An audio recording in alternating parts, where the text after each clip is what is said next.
Hey folks, it is Sunday, the 18th of December, 2022, and this is a quick update from Cusco, Peru. Over the weekend, things have been wide open and pretty much back to normal in most places around Cusco.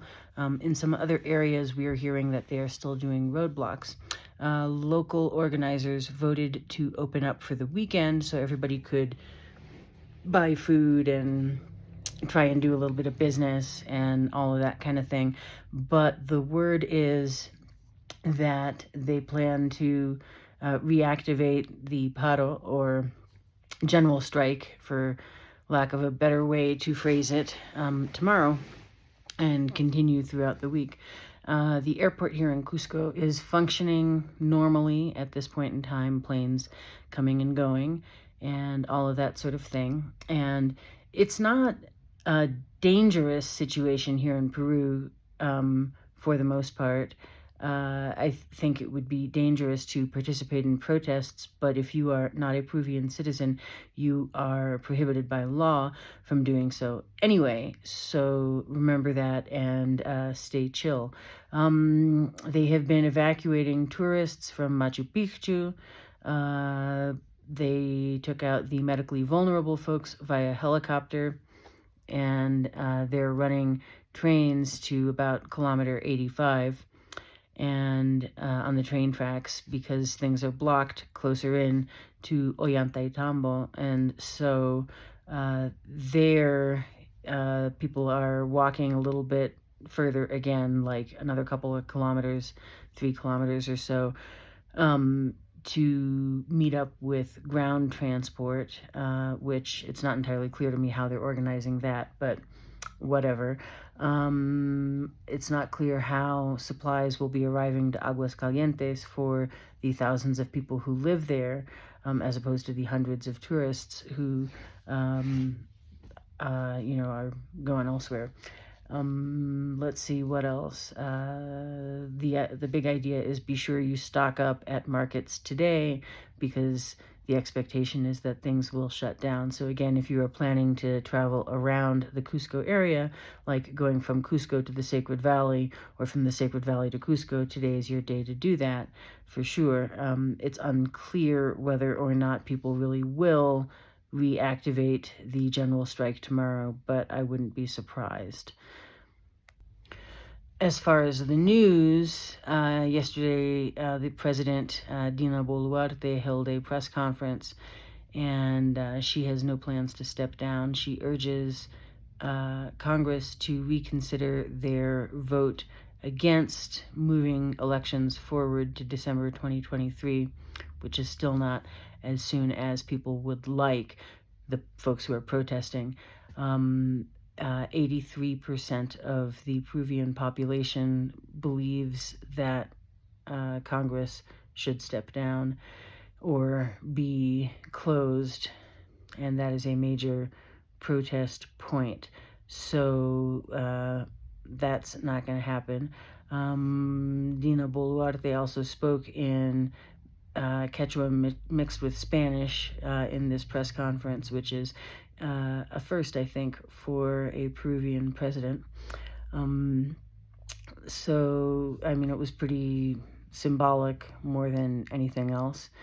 And again, it was Spanish mixed with Quechua, like the two languages, sort of Quechuañol, some people call it.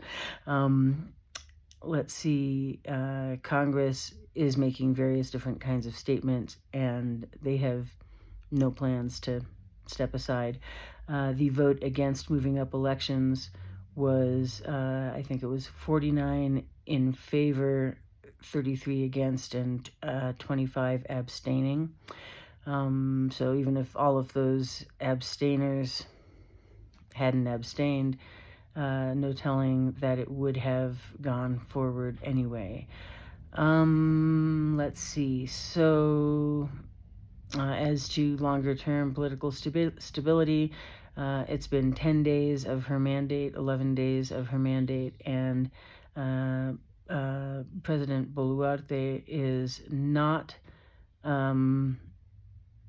seeing a ton of popular support here in the Cusco region. People would like her to resign.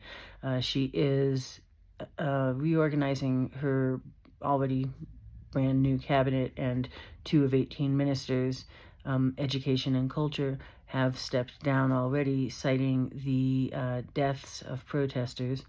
We are currently, I believe, at 25 dead and almost 100 wounded, if all the tallies that I've seen are accurate.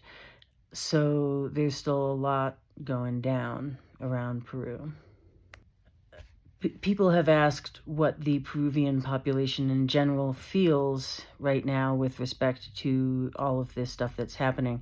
And I would say that opinions are probably mixed throughout the country, but here in Cusco, the sentiment is that government's not doing a good job, and that Boluarte should resign, and Congress should be closed, and there should be new elections immediately. Structural reasons why that can't happen include constitutional provisions for the length of time that presidential campaigns and elections have to be permitted to have going on before the actual election happens.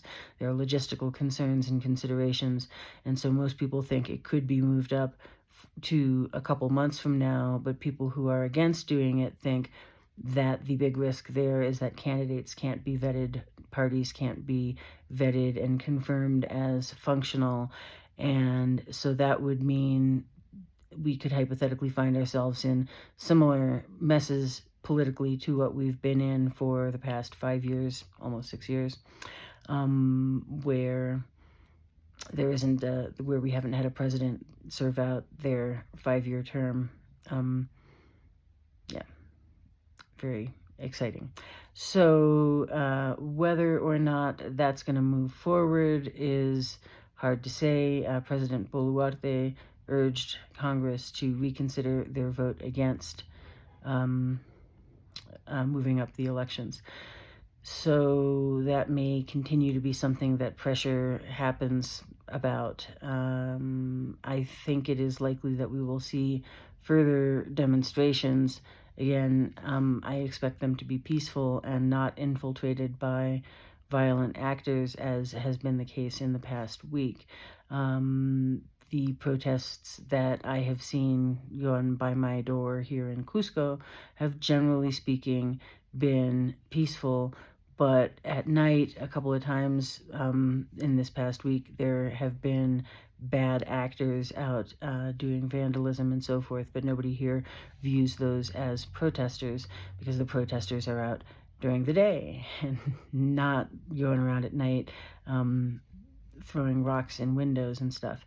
So everybody here is pretty clear on what the demands are that people are making as they protest, and that is they want Boluarte to resign, they want Congress closed, they want new elections, and they want a new constitutional